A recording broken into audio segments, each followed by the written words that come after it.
1977, Shelley Duvall wins Best Actress at Cannes. She's 28, beautiful, magnetic. Robert Altman calls her his muse. Wood Allen puts her in any hall. Hollywood loves Shelley Duvall. 3 years later, Stanley Kubrick will break her. Not her character, her. This is what The Shining did to Shelley Duvall, and why Hollywood let it happen. If you enjoy deep dives like this, subscribe to Marquee Archives for more. Stanley Kubrick was a perfectionist. That word gets thrown around a lot in Hollywood. With Kubrick, it meant something different.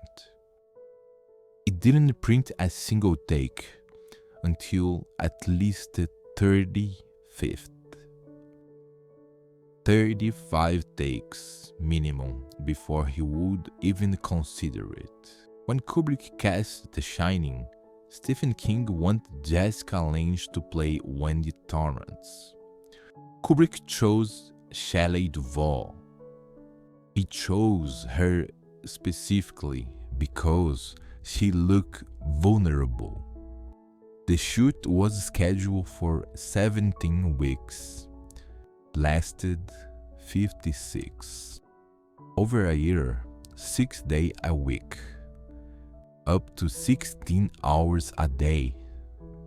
And for Duvall, every single one of those days required her to cry.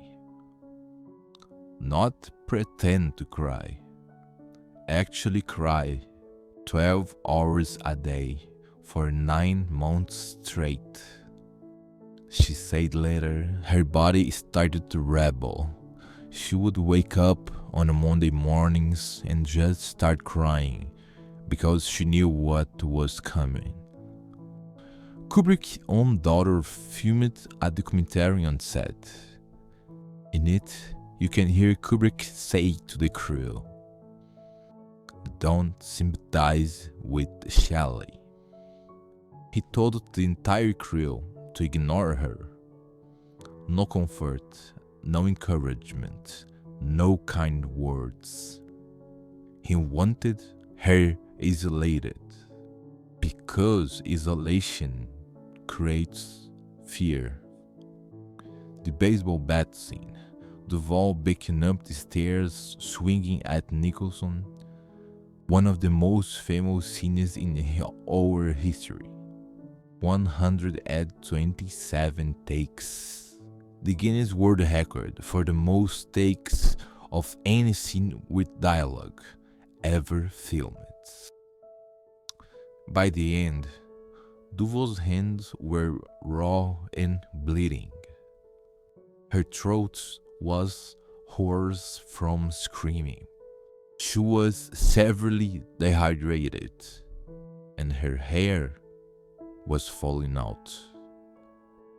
Jack Nicholson later said she showed him clumps of hair that had fallen out from the stress. Angelica Houston was Nicholson's girlfriend at the time. She visited the set. Years later, she said Kubrick and Nicholson were ganging up on Duvall. She said Duvall seemed generally tortured, and nobody was being particularly careful of her. When The Shining came out in 1908, the critics called Duvall's performance comically exaggerated.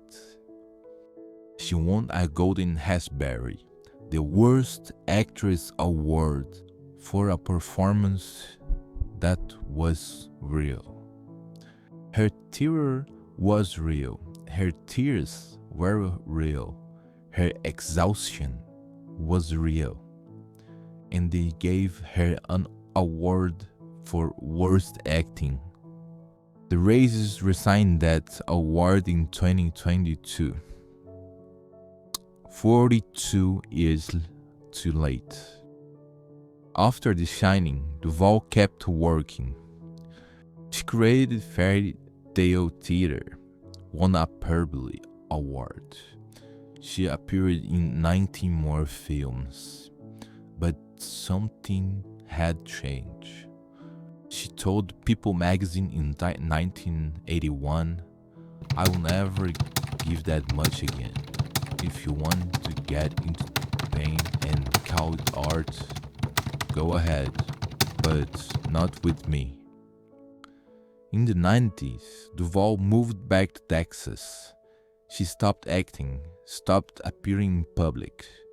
For 20 years, silence. In 2016, she appeared on Dr. Phil.